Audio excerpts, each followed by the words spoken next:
Bienvenidos a Cannabis History, donde exploramos las historias olvidadas, las figuras ocultas, los usos ancestrales, las batallas políticas y los momentos culturales que moldearon la relación del mundo con el cannabis. Hoy vamos a hablar de algo que probablemente no sabías.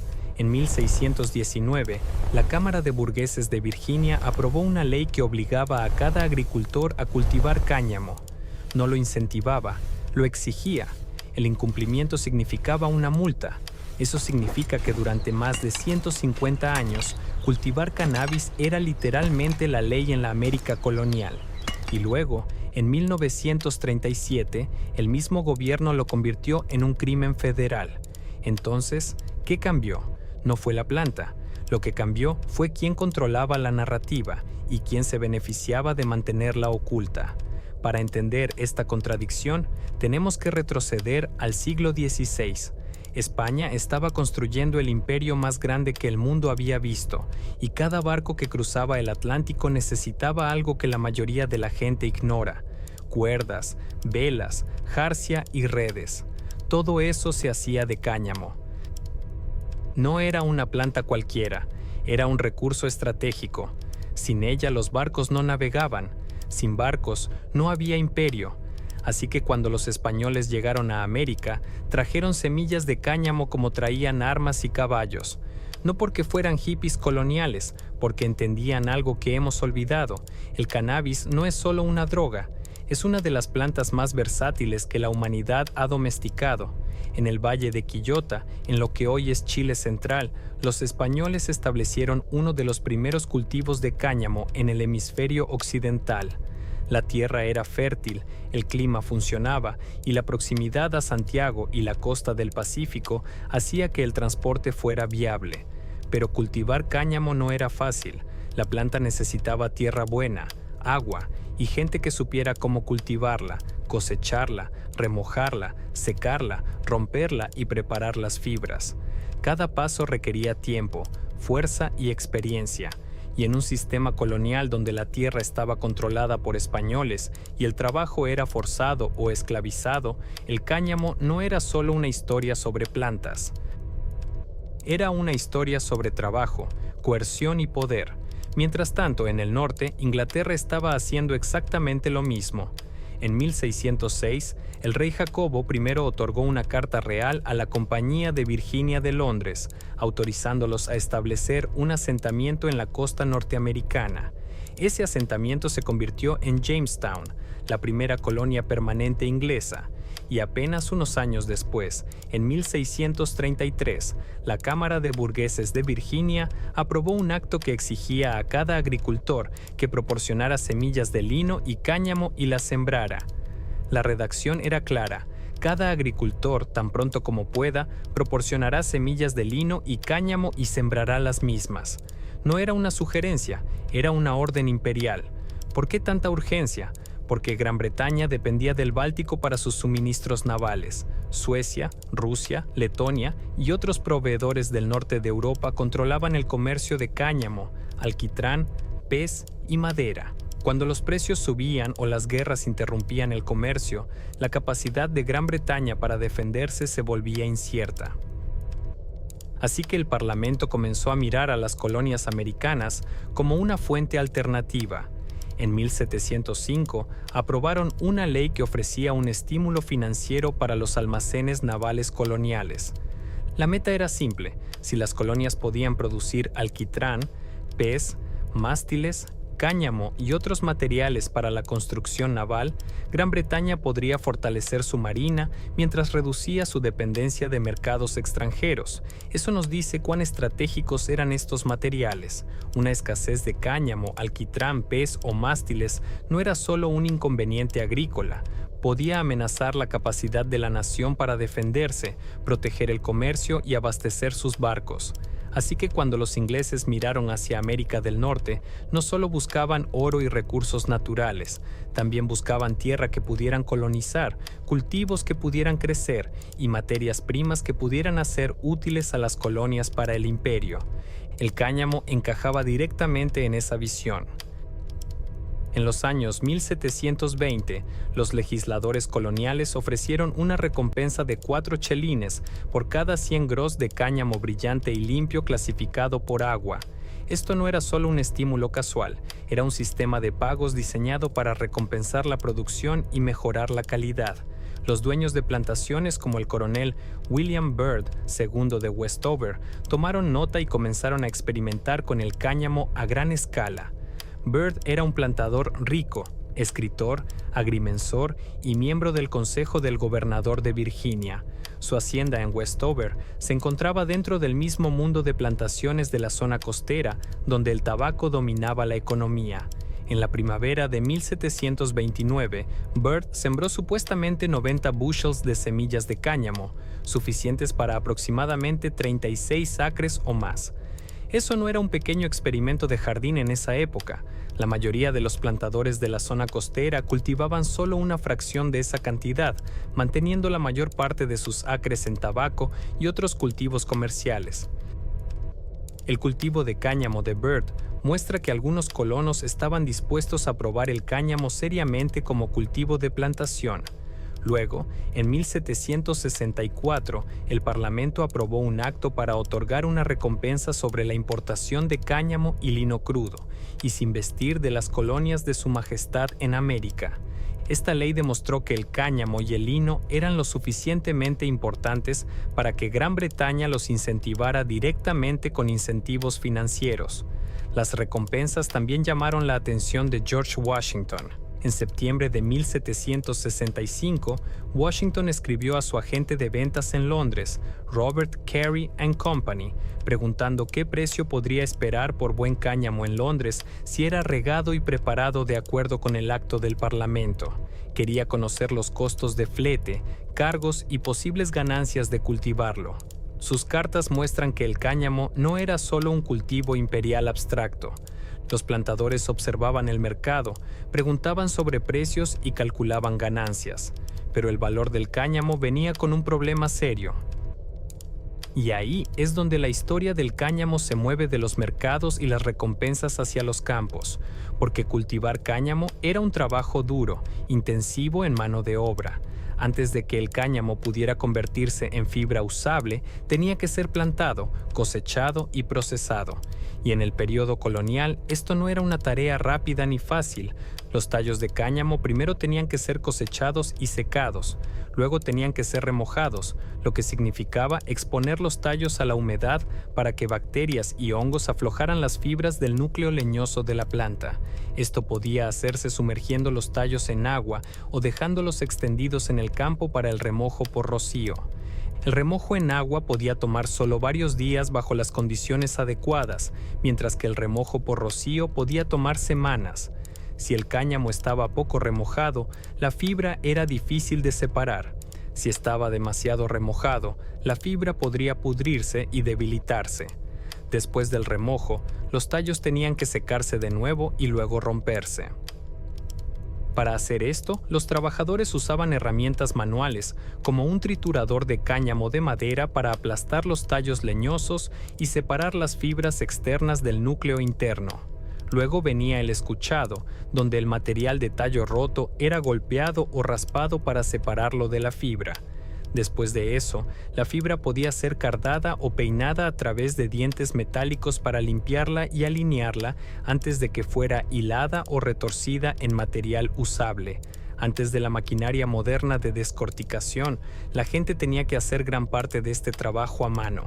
Cada paso requería tiempo, fuerza y experiencia. El cáñamo era valioso porque producía fibra fuerte, pero sacar esa fibra del tallo era trabajo difícil, y en regiones de plantación como Virginia, ese trabajo a menudo lo hacían sirvientes con contrato y trabajadores esclavizados. Eso significa que la historia del cáñamo no es solo una historia sobre cuerdas, lonas, barcos y comercio, también es una historia sobre trabajo, coerción y fuerza, y aquí es donde la ironía se vuelve insoportable. La misma planta que construyó imperios, que vestía barcos, que alimentaba economías coloniales, terminó siendo criminalizada por el mismo sistema que una vez la exigía. En 1937, el Acta de Impuesto a la Marihuana de Harry Anslinger y la Oficina Federal de Narcóticos no prohibió técnicamente el cannabis, pero impuso un impuesto ocupacional y un impuesto de transferencia sobre sus transacciones que efectivamente lo hizo ilegal para la mayoría de los estadounidenses poseer o vender cannabis debido a los complejos requisitos de registro y estampillas para los impuestos. Luego, en 1970, Nixon redobló con la Ley de Sustancias Controladas, colocando el cannabis en la lista 1 y efectivamente haciendo ilegal su cultivo, posesión y venta para cualquier propósito, incluida la investigación, bajo la ley federal. De la noche a la mañana, millones de estadounidenses se convirtieron en potenciales criminales, y ahí es donde comienza la guerra moderna contra el cannabis. Pero aquí está la ironía que la mayoría de la gente ignora. La prohibición no detuvo la producción de cannabis ni a la gente de comprar la planta, solo infló su valor en el mercado negro, al igual que la prohibición del alcohol en los años 20 que benefició a los contrabandistas y expandió enormemente el poder de la mafia. La prohibición del cannabis en los 70 y 80 creó a los contrabandistas y los cárteles, donde la prohibición del alcohol nos dio a Al Capone, Charlie Luciano y Meyer Lansky, la prohibición del cannabis nos dio a la banda del atún negro, Dan McGuinness y eventualmente al cártel de Guadalajara. Casi de la noche a la mañana, el precio del cannabis se disparó. A principios de los 70 podías conseguir una onza de marihuana mexicana de ladrillo por solo $20 a $40, pero para 1976 los precios se habían disparado tan dramáticamente que incluso el New York Times estaba reportando sobre ello. En un artículo titulado "El precio de la marihuana se dispara". Mientras su uso aumenta entre los adinerados del país, el periódico señaló que en la ciudad de Nueva York una onza podía alcanzar hasta $150, y el precio no se estabilizó ni bajó desde ahí. Subió de nuevo. Según un informe de 2001 de la Oficina de Política Nacional de Control de Drogas, para el cuarto trimestre de 1986, el precio promedio de una onza había subido a entre $286 y $400. Eso es un aumento de más del 600% desde principios de los 70. Una vez que los cárteles vieron la rentabilidad y que la demanda no podía ser suprimida, otros grupos se unieron al mercado y el comercio ilegal de cannabis continuó expandiéndose. Los cárteles mexicanos como el Cártel de Guadalajara consolidaron poder, traficando marihuana junto con cocaína y heroína. Bajo la escalada de Reagan en la guerra contra las drogas, la aplicación se intensificó, pero en lugar de reducir el suministro, impulsó los precios de nuevo. Para los 90, una onza de cannabis de mayor calidad podía alcanzar entre $300 y $500, y para entonces la siguiente generación de cárteles había entrado en escena. Después del encarcelamiento de Rafael Caro Quintero, sus hermanos continuaron el negocio familiar, mientras que nuevos jugadores como el Cártel del Golfo, los Zetas y especialmente el Cártel de Sinaloa, bajo Joaquín El Chapo Guzmán, convirtieron la marihuana en un pilar de sus imperios. La cocaína y la heroína les daban prestigio, pero el cannabis era el flujo de efectivo confiable que mantenía las operaciones funcionando. La marea comenzó a cambiar formalmente a mediados de los 90 cuando California aprobó la Proposición 215, convirtiéndose en el primer estado en legalizar el cannabis medicinal, seguido por Oregón, Washington, Maine, Colorado y más, que comenzaron a socavar el monopolio del mercado negro. Al mismo tiempo, los cultivadores estadounidenses estaban mejorando las técnicas de cultivo en interiores, produciendo cannabis más fuerte y de mayor calidad que podía competir con la hierba contrabandeada. Para principios de los 2000, el cannabis seguía siendo una parte importante de los ingresos de los cárteles, pero las grietas estaban mostrándose. Los mercados médicos domésticos estaban creciendo lentamente, los gustos de los consumidores se estaban alejando de las importaciones comprimidas, y el control de la prohibición comenzaba a aflojarse. Para 2010, había cientos de miles de usuarios de marihuana medicinal en todo el país. Hoy, ese número ha crecido a más de 3.600.000 pacientes registrados, con solo Florida acercándose a 900.000 participantes. Cada uno de esas personas representa un cliente recurrente que antes dependía del mercado ilícito y que ahora compra legalmente y paga impuestos sobre sus compras. De hecho, muchos de los estados que crearon un programa de marihuana medicinal estaban tan contentos con su decisión que el cannabis recreativo les siguió. Colorado y Washington lideraron el camino en 2012 y más estados aprueban legislación en cada ciclo electoral. Para 2024, las ventas legales de cannabis alcanzaron más de $30 mil millones anuales. Solo el mercado de California superó los 4.600 millones, con Michigan, Illinois, Massachusetts, Missouri y otros añadiendo miles de millones más.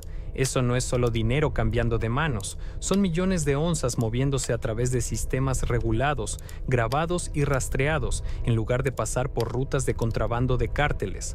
Ahora compara ese aumento con lo que la aduana y protección fronteriza de Estados Unidos ha estado rastreando.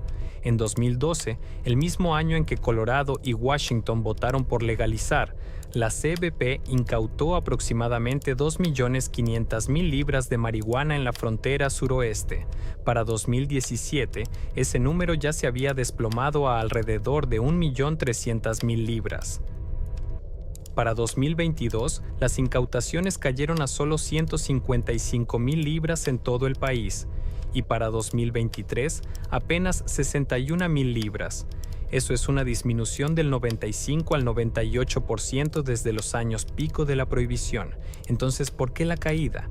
No es que la CBP de repente se volviera menos efectiva o dejara de hacer cumplir la ley, es que el modelo de negocio colapsó. Cuando los consumidores estadounidenses pueden comprar cannabis más fuerte y fresco, a la vuelta de la esquina, a menudo por menos de $200 la onza en mercados competitivos, ¿por qué los cárteles arriesgarían contrabandear a través de la frontera? La economía simplemente ya no tiene sentido. Esto es lo que los economistas llaman compresión de precios. A medida que el cultivo legal doméstico se expandió, los precios al por mayor cayeron dramáticamente. En los 90 y principios de los 2000, el cannabis podía alcanzar entre $300 y $500 la onza en la calle. Hoy, en estados con mercados maduros como Oregón o Colorado, los precios al por mayor por libra han caído tanto que las onzas pueden venderse al por menor por menos de $100. Para los cárteles, eso significa que el riesgo de ser atrapados por la patrulla fronteriza, las incautaciones de producto y el tiempo en prisión supera con creces la recompensa decreciente. Coloca esas curvas una al lado de la otra y la historia se vuelve innegable. A medida que el número de pacientes y las ventas legales subieron, las importaciones de cárteles colapsaron. No es coincidencia, es causa y efecto. La legalización convirtió al cannabis en un producto básico doméstico, eliminó la prima de riesgo que antes enriquecía a los contrabandistas y sacó a los cárteles del mercado por precio. Lo que 4 décadas de la guerra contra las drogas no pudieron lograr, la legalización lo hizo en 1. No solo redujo los arrestos, eliminó el incentivo de lucro para que los cárteles incluso se molestaran en contrabandear hierba a Estados Unidos. Según el Boletín de Impuestos y Presupuesto número 83 del Instituto Cato en 2018, en total, la legalización de drogas podría generar hasta $106.000 millones en ganancias presupuestarias anuales para los gobiernos federal, estatal y local. Cuando incluyes la inflación, ese número hoy es más de $137.000 millones. Para poner eso en perspectiva, un artículo de agosto en Político reportó que el Departamento de Eficiencia Gubernamental, o DOGE, había ahorrado solo $1.200 millones hasta ahora. En comparación, hasta julio, los estadounidenses ya habían pagado $122.000 millones bajo el programa de aranceles de Donald Trump. Imagina si ese dinero se hubiera quedado en nuestros bolsillos y no estuviéramos hablando de cómo las empresas están subiendo los precios o recortando programas gubernamentales esenciales como la seguridad nuclear o la investigación de enfermedades. Pero la historia no termina ahí, porque cuando los estados legalizaron el cannabis, algo más pasó que nadie esperaba. Los estudios muestran que cuando los estados fronterizos implementaron programas de cannabis medicinal, las tasas de delitos violentos en áreas expuestas a cárteles cayeron significativamente. Un estudio de 2017 en The Economic Journal por Evelina Gavrilova, Takuma Kamada y Floris Soutman, analizando datos a nivel de condado del FBI de 1994 a 2012, encontró que cuando un estado fronterizo implementaba una ley de marihuana medicinal, las tasas de delitos violentos caían aproximadamente un 13% en promedio. El efecto fue más fuerte cerca de la frontera. California vio una reducción de aproximadamente un 15%, mientras que Arizona vio alrededor de un 7%. Los más afectados fueron los robos a un menos 19% y los homicidios a un menos 10%, con los homicidios relacionados con el tráfico de drogas cayendo en picada un asombroso 41%. Mientras tanto, en Oregón, los investigadores publicaron un estudio en 2021 en The International Journal of Drug Policy analizando las tasas de resolución de delitos del FBI de 2007 a 2017. Encontraron que las tasas de resolución de delitos violentos realmente mejoraron después de la legalización, especialmente para el asalto agravado. La interpretación es directa. Una vez que la policía no estaba persiguiendo delitos de cannabis de bajo nivel, tenía más capacidad para resolver casos serios. Y en Washington, la propia revisión independiente del Estado respalda esto.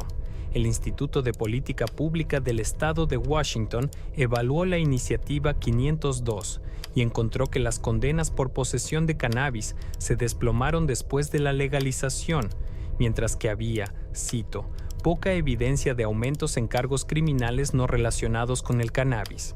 En otras palabras, menos personas estaban cargando con antecedentes penales y el panorama general del crimen se mantuvo estable. Y aquí es donde la legalización realmente le da la vuelta a la prohibición: el dinero. En la era pre-legalización, cada dólar gastado en cannabis fortalecía a un cártel. Hoy, esos mismos dólares están destinados a programas que construyen comunidades más seguras. Illinois, por ejemplo, dirige el 25% de sus ingresos fiscales de uso adulto al programa Restaurar, Reinvertir, Renovar, que financia la prevención de la violencia, el desarrollo juvenil, los servicios de reinserción y la asistencia legal en las comunidades más afectadas por la guerra contra las drogas. California también reinvierte los ingresos del cannabis en programas locales de seguridad y salud. Bajo la Proposición 64, la Junta de Correcciones Estatales y Comunitarias supervisa subvenciones que han proporcionado decenas de millones de dólares para apoyar a las fuerzas del orden, la protección contra incendios y los programas de prevención juvenil. Hasta el 3 de junio de 2025, el Departamento de Administración Tributaria y de Tarifas de California reporta que desde enero de 2018, el Estado ha recaudado más de $7,000 millones en ingresos fiscales de cannabis, incluyendo $3,700 millones del impuesto excise del cannabis y más de $2,800 millones del impuesto sobre ventas. De manera similar, Colorado canaliza gran parte de sus ingresos fiscales de marihuana al Fondo de Efectivo del Impuesto a la Marihuana, que por ley debe apoyar la atención médica, la prevención y tratamiento del uso de sustancias, las fuerzas del orden y los programas escolares públicos. Nueva Jersey ha tomado un enfoque similar, con una gran parte de sus ingresos de cannabis destinados a la equidad social y la reinversión. El Estado creó la tarifa de equidad social sobre excise, asegurando que el dinero de cada venta sea redirigido a programas en comunidades desproporcionadamente afectadas por la prohibición. Y en Massachusetts, los acuerdos de comunidad anfitriona permitieron a ciudades y pueblos negociar beneficios adicionales. Las comunidades pueden pedir hasta el 10% de las ventas brutas para volver como tarifas de impacto comunitario. En la práctica, eso significa trabajar directamente con líderes locales. En numerosas ocasiones me senté frente a funcionarios locales y residentes para discutir cómo nuestra empresa podría ayudar a apoyar a la comunidad local. Y eso nos lleva al final de este episodio. Como tantas otras historias del cannabis, esta nos obliga a hacer una pregunta más grande. ¿Cuántas otras medicinas vegetales fueron conocidas, usadas, olvidadas, redescubiertas y luego renombradas como algo nuevo? Eso es lo que hace que la historia del cannabis sea tan fascinante. Cada vez que seguimos la planta, encontramos otra puerta oculta hacia la medicina, la cultura, la política y la curiosidad humana. Si disfrutaste este episodio, asegúrate de darle me gusta, suscribirte y activar la campana de notificaciones para que te avisen cuando publiquemos más contenido como este. También asegúrate de visitar nuestro canal de YouTube Cannabis History, donde exploramos las raíces ancestrales y el impacto moderno de una de las plantas más incomprendidas del mundo. Gracias por vernos. Hasta la próxima.